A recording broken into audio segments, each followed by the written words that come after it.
Las Vegas. The name conjures images of dazzling lights, extravagant shows, and endless entertainment. The constant clinking of slot machines fills the air, a symphony of chance and fortune. It's a city built on risk, luck, and the promise of escape from the mundane.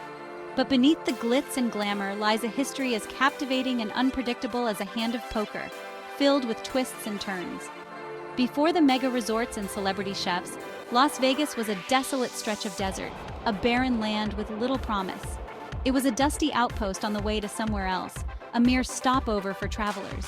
Few could have imagined that this barren landscape would transform into the entertainment capital of the world, a beacon of dreams. The story of Las Vegas is a tale of ambition, greed, and the relentless pursuit of the American dream, where anything seemed possible. It's a story where mobsters rubbed shoulders with movie stars, creating a unique blend of danger and glamour. Fortunes were won and lost in a single night, with high stakes and higher risks. The line between right and wrong blurred beneath the neon glow, creating a city of contrasts. This is the story of how the mob built Sin City, turning a dusty outpost into a world-renowned destination. The 1930s saw the dramatic rise of organized crime in America, a period marked by the shadowy figures who ruled the underworld.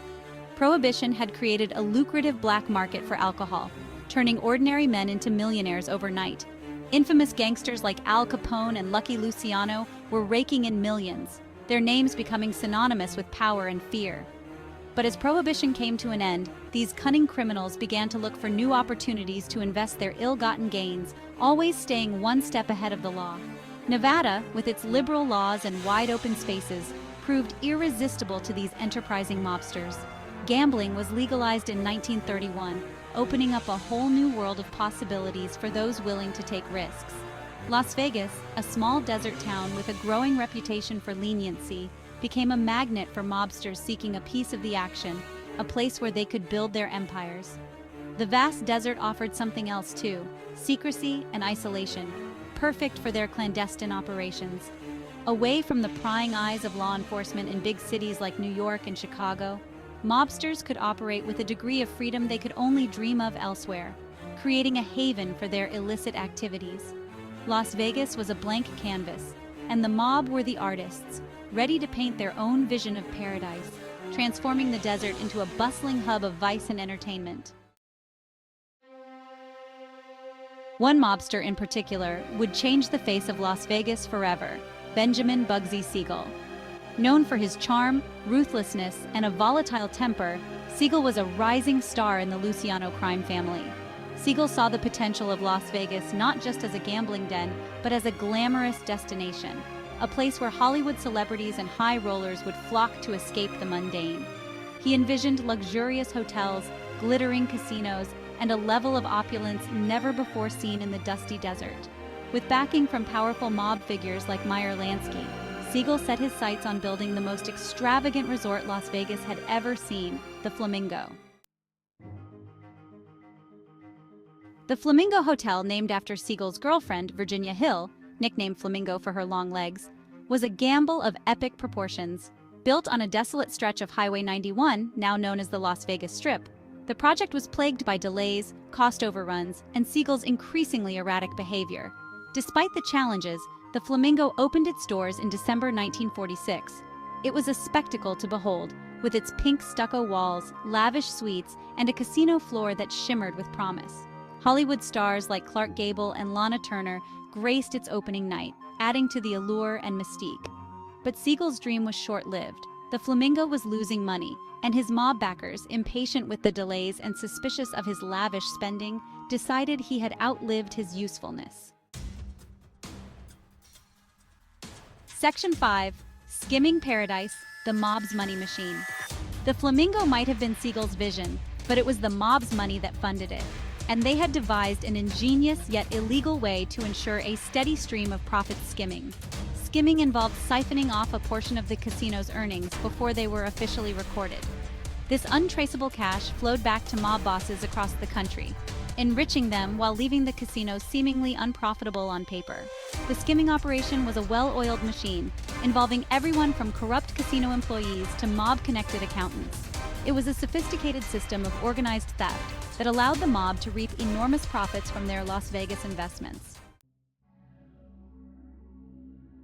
Section 6. The fix is in-mob influence on casino games.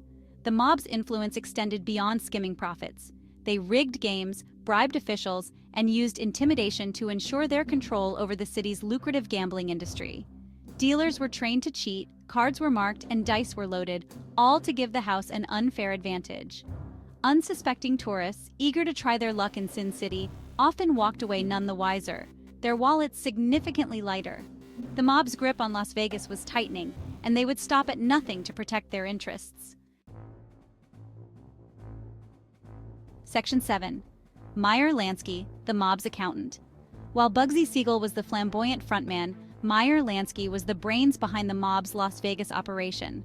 Known as the mob's accountant, Lansky was a financial genius who understood the power of legitimate businesses as a front for illegal activities. Lansky saw the potential of Las Vegas not just as a cash cow, but as a way to launder dirty money from the mob's other rackets. He encouraged his associates to invest in hotels and casinos, transforming them into seemingly legitimate enterprises. Lansky's influence helped to shape the future of Las Vegas, turning it from a mobster's playground into a booming tourist destination. But the violence and corruption that came with the territory were far from over. The lure of easy money and unchecked power proved a volatile cocktail in Las Vegas. Rival gangs battled for control of casinos, unions, and other lucrative enterprises. Violence, often brutal and swift, was used to settle disputes and eliminate competition. Car bombs, shootings, and disappearances became grim reminders of the high stakes involved in the city's underworld. The desert sands held secrets, and many who crossed the mob or tried to muscle in on their territory met with untimely and often gruesome ends. The violence cast a long shadow over Las Vegas, a stark reminder of the dark side of paradise. By the 1960s, the federal government had begun to crack down on organized crime. Increased scrutiny from law enforcement, coupled with the rise of corporate casinos, made it increasingly difficult for the mob to operate with impunity. The mob's grip on Las Vegas began to loosen as legitimate businesses and investors moved in, drawn by the city's booming tourism industry. The days of open violence and blatant corruption were fading, replaced by a new era of corporate control. Las Vegas was evolving, shedding its rough-around-the-edges image and embracing a more polished, family-friendly facade. But the legacy of its mob-run past would continue to linger beneath the surface. Today, Las Vegas is a sprawling metropolis, a testament to human ingenuity and the enduring allure of risk and reward. The mob's influence may have waned, but their fingerprints are still visible on the city's glittering facade. The mega resorts, the dazzling shows, the endless buffets, all can be traced back to the mob's early vision of Las Vegas as a playground for adults. The city's history is a complex tapestry, woven from threads of ambition, greed, violence, and a relentless pursuit of the American dream. Las Vegas is a city of contradictions, a place where dreams are made and broken, fortunes won and lost. It's a city that never sleeps, where the neon lights burn brightly against the desert night, and the promise of excitement is always just around the corner, and where the past is never far from the present. It's a city that continues to captivate and intrigue, drawing millions of visitors each year to experience its unique brand of escapism. The story of how the mob built Sin City is a cautionary tale, a reminder that even in the most unlikely of places, ambition and greed can flourish. But it's also a story of resilience, of a city that has repeatedly reinvented itself, transforming from a dusty outpost into a global entertainment destination. Las Vegas is a testament to the enduring power of reinvention, a city that continues to evolve, captivating us with its dazzling lights, extravagant shows, and a history as captivating and unpredictable as a spin of the roulette wheel. From the glitz and glamour of the Strip to the hidden gems off the beaten path, Las Vegas offers something for everyone. Whether you're drawn by the thrill of the casinos, the world-class entertainment, or the rich history, there's no denying the magnetic pull of Sin City. It's a place where anything can happen, and often does, making it a destination unlike any other in the world.